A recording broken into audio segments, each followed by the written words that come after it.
السلام عليكم ورحمة الله وبركاته. ألف مبروك الصعود لمنتخب مصر، بعيدا عن المنظومة الوسخة اللي ماسكة الرياضة المصرية. ألف مبروك لمنتخب مصر، وألف مبروك يا حسام حسن. حسام حسن النهاردة كل حاجة تحس إن كان الجوهري رحمة الله عليه هو اللي كان بيدير الشوط الأول، والواضح كده إن اللعيبة بدأت تحب حسام، أو بمعنى أصح حسام دماغه كلها كورة. محدش يقدر ينكر إن حسام دماغه كلها كورة وفكره أغلبيته هجومي. بس ظهر هو عامل زي ما يكون في مدرس، بيكون مدرس شاطر ولسانه تقيل، بيبقى صعب على التلميذ أو صعب على اللاعب إن يفهم منه. بس النهارده كل اللعيبة كانت 10/10، كل اللعيبة كانت 10/10. والنهارده ياسر إبراهيم كان نجم المباراة، وبخت اسود كان هيضيع الفوز النهارده بكرة ضربة جزاء 100%. وشكرا حكم المباراة. النهارده كله كان 10/10 لحد محمد هاني. انا ما اعرفش يا محمد هاني انت ايه اللي عملته ده؟ انت ايه اللي عملته؟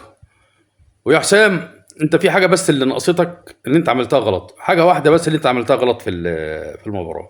انا راجل اهلاوي، وكل اللي كان بيلعب النهارده اهلي ولاعيب من بيراميدز والباقي محترفين. انت بعد ما مرموش اتصاب كنت نزلت محمد شحاته. محمد شحاته كان لعيب لك باك يمين. محمد شحاته زملكاوي بس احنا بنتكلم باسم مصر دلوقتي. كان لعيب لك باك يمين. امام ما كانش ليه لازمه، امام ما كانش ليه. يمكن ربنا عمل لك الاصابه بتاعت مرموش عشان تظبط ملعبك بعد ما هاني اتطرد. دي بس الحاجه الوحيده اللي باخدها عليك. انت كنت نزلت محمد شحاته لعب باك يمين، لانك انت الشوط الثاني كل الهجمات وكل اللعب معمول عندك مكان محمد هاني ما اتطرد. رامي كان يروح شويه ويرجع برضه يغطي، وكان ما كانش حد عارف يغطي الحته دي. والنهارده الشناوي مش على كده. انا عارفك يا الشناوي انت حارس كبير، وبس انت اللي بيفرق معاك ان انت تخش في المباراه وتسخن. وانت النهارده في كام كوره ما مسكتها كده سخنت، والحمد لله ربنا وفقها في الكوره الاخيره دي.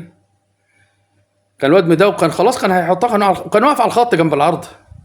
دي كانت اكتر فرصه خطيره على المنتخب. وباذن الله احنا كده هنطلع اول باذنك يا رب، هنوصل اول ونبعد عن السنغال والمغرب والناس اللي هي السنغال ده فريق مخيف يعني. والحمد لله انا عارف ان في ناس، انا كنت اول الناس ان انا مش عاوز المنتخب يوصل، بس ادام لعب بالطريقه الجميله دي وظهر بالمستوى ده، لا كلنا في ظهره. انا ما كنتش عاوز المنتخب يوصل ويطلع من الدور الاول علشان هنا ابو ريده واشرف صبحي والاشكال الوسخه دي بس. يا كده لعيبه الاهلي اللي بتلعب، لعيبه الاهلي كان بين نارين. بس النهارده ما شفت الرجوله بتاعت اللعيبه دي وكده. بس انت يا حمدي يا فتحي النهارده انت الواد اللي اسمه مدود اخلاقه 10/10.